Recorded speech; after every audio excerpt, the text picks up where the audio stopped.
Mais d'abord, l'édito international sur Europe 1. Bonjour Vincent Hervouette. Bonjour Dimitri, on va y arriver. Vincent, en Hongrie, il n'y a plus de présidente. Katalin Novák vient de démissionner 3 ans avant la fin de son mandat. Elle est emportée, Katalin Novák, par un scandale qui prouve que la Hongrie ne rentre pas dans le rang en Europe. Oui, alors Katalin Novák porte une veste à brandebourg, blanche, cintrée. Elle est filmée en plan serré dans une enfilade de salon. Elle annonce sa démission. C'est un hussard qui vient dire au revoir. On a l'impression qu'elle a sa valise à ses pieds et sa tête sous le bras. La présidence hongroise est un rôle de représentation, il faut être irréprochable.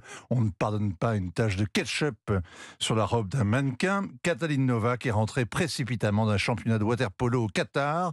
La colère montait depuis qu'un site d'investigation a révélé que parmi les détenus graciés à l'occasion d'une visite pontificale, on trouve le complice d'un pédophile, son adjoint, à la tête d'un foyer pour enfants, qui a tenté de le couvrir en faisant signer à l'une des victimes une lettre de rétractation. Pour ça, il a pris 3 ans et demi. Ferme. Verdict sévère. La Hongrie ne fait aucun cadeau à ceux qui abusent des mineurs, ni à ceux qui les couvrent. Oui, et aucun cadeau, même s'ils sont haut placés et même tout en haut. Oui, Katalin Novák n'a pas eu droit au sursis. Depuis vendredi, des manifestants se rassemblaient sous ses fenêtres. 3 conseillers présidentiels avaient été sacrifiés en vain. Elle dit « Excusez-moi, j'ai fait une erreur. Lui ne représentait aucun danger, mais la grâce pouvait faire douter de notre tolérance zéro. J'ai été fier de servir la Hongrie. » Katalin Novák parle bien, en français aussi. Elle a fait Sciences Po à Paris, ELENA. C'est rare, une énarque qui plaide coupable et responsable. Il a fallu 3 semaines pour remplacer la ministre de l'Éducation nationale à Paris.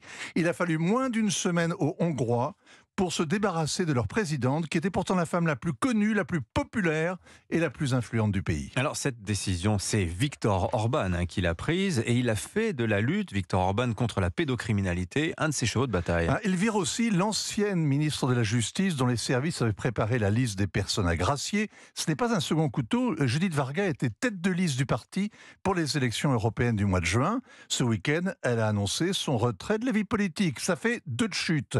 La semaine dernière, Viktor Orban avait aussi tenté d'allumer un contre-feu en annonçant une révision de la Constitution afin d'exclure toute possibilité de grâce pour les pédocriminels.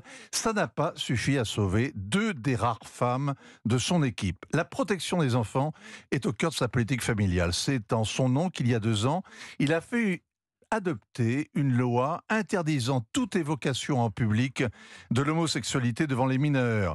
Les associations LGBT ont dénoncé l'amalgame avec la pornographie et la pédophilie.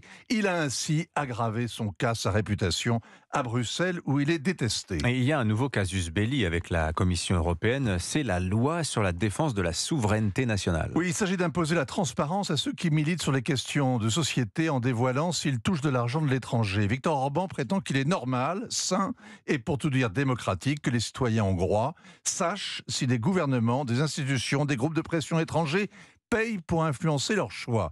L'Europe refuse. Elle défend une seule conception de la démocratie, libérale, libertaire, avec des groupes de pression pour faire évoluer les mentalités. En face, la Hongrie défend son modèle conservateur, social, d'inspiration chrétienne, avec sa conception très classique de la famille, soutenue par un peuple ethniquement homogène.